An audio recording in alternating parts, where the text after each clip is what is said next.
আজ 24শে মে আর আজ আমার এই ছোট্ট সোনার জন্মদিন। আমার কাছে এই দিনটি খুব স্পেশাল। দেখতে দেখতে রিহুর 1 বছর হয়ে গেল। কি করে হয়ে গেল বুঝতেই পারলাম না। তাই রিহুর জন্মদিনে আজকে আমরা গোপাল সেবা এবং বৈষ্ণব সেবা দিয়েই সেলিব্রেট করব।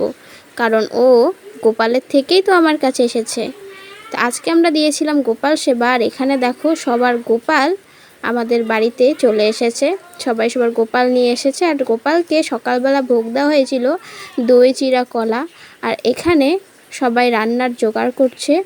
রান্না অনেক কিছু হয়েছিল, ব্যস্ততার কারণে সেই ক্লিপগুলো আমি নিতে পারিনি, যেমন পনির, লাবড়া, ডাল আরও অনেক রকম। আর এখানে রিহুকে দেখো, ও আজকে সবার কোলে উঠেই ওর সারা দিন চলে যাচ্ছে। এখন রিহু দিদুনের কোলে বসে বসে সব বাইরের সবার ব্যস্ততা দেখছে। আর এখানে গুরুদেব এসেছিল, গুরুদেব এসে পাঠ করলো। আর এই গুরুদেবই রিহুকে আজকে গোপাল ভোগ দিয়ে সে প্রসাদটি মুখে তুলে দিয়েছিল। পাঠ শুনে বড়ই ভালো লাগে। তারপর সন্ধ্যাবেলা আমরা রিহুর কেক কাটিংয়ের আয়োজন করেছিলাম। এখানেও টুপি পরবে না, একটু ভয়ই পাচ্ছিল টুপি পরতে। তো সবাই মিলে বাড়ির সবাই এখানে রিহুকে আশীর্বাদ করছিল। এরপর একে একে সবাই মিলে রিহুকে আশীর্বাদ করে নিল। রিহুর দিদুন রিহুকে আশীর্বাদ করলো এবং পায়েস খাইয়ে দিল।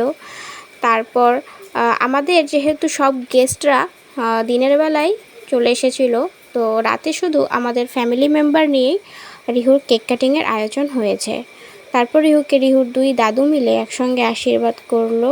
আর রিহু প্রথমবার এসব দেখে একটু বেশি নার্ভাস হয়ে গিয়েছিল। এরপর রিহুকে রিহুর ঠাম্মি একটু পায়েস খাইয়ে দিল। তারপর আসলো সে কেক কাটিংয়ের পালা। আর কেক কাটিংয়ের সময় রিহু একটু বেশি ভয় পেয়ে গিয়েছিল। ওর দাদুর জামা যেন ছাড়ছিলই না। রিহুর সব দিদিরা মিলে খুব এক্সাইটেড ছিল। এরপর রিহুর দাদুই কেকটা কেটে নিল। তো আজকের আমার এই মিনি ভ্লগটি এতটুকুই। আপনাদের কেমন লাগলো জানিও, আর ভালো লাগলেই চ্যানেলটি সাবস্ক্রাইব করে দিও।